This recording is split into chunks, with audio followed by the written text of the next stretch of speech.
16 млади земјоделци до 40 години се во очекување за искористување грант од 10.000 евра со кој би стартувале одреден вид земјоделска дејност, а за што ќе можат да користат и соодветна земјоделска механизација, како и да посетуваат советодавни обуки. 15 пчелари чекаат за подршка од програмата за рурален развој.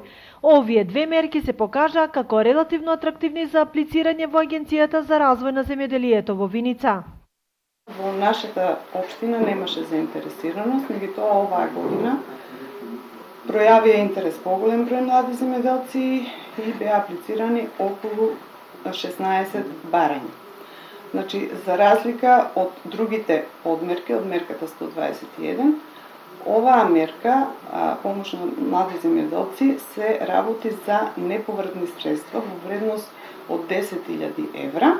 Услов да учествуваат на оваа мерка, да аплицираат за оваа мерка, беше да се работи за млад земјоделец. Млад земјоделец се подразбира лице од 18 до 40 години и да не се повеќе од 18 месеци регистрирани и се уште е во тек мерката, подмерката 121.2.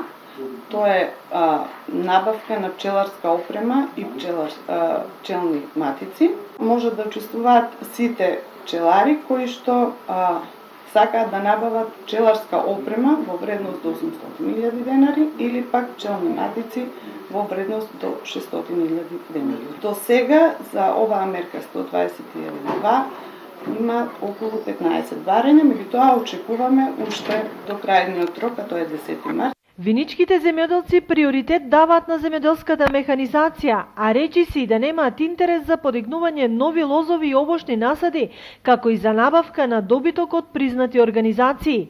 По оваа мерка во подрачната единица е доставено само едно барање. Земјоделците имаат можност до крајот на месецот да аплицираат и за набавка на опрема за систем за наводнување капка по капка за пченка, сонџоклет и фуражни култури, вклучително и бунари за наводнување. Според Зафирова, сепак виничани приоритет даваат на набавката на механизација за житни и фуражни култури. До сега земјоделците покажуваат најголем интерес околу набавка на трактори и приклучна механизација со цел да си го модернизираат и осовременат земјоделското стопанство и да го подноват возниот парк, кој што е прилично застарен барем во нашата општина. И според досегашните резултати, кај нас најмногу интерес се пројавува за мерката 121, подмерка 5, односно за набавка на механизација за посеви под житни и фуражни култури и индустријски, бидејќи знаеме дека ние сме житен крај, значи најмногу се застапени житните култури и тука секогаш е најголемиот интерес. Инаку минатата година во Виница биле поднесени 17 апликации по програмата за рурален развој, а бенефитот од истата веќе го практикуваат 6 земјоделци.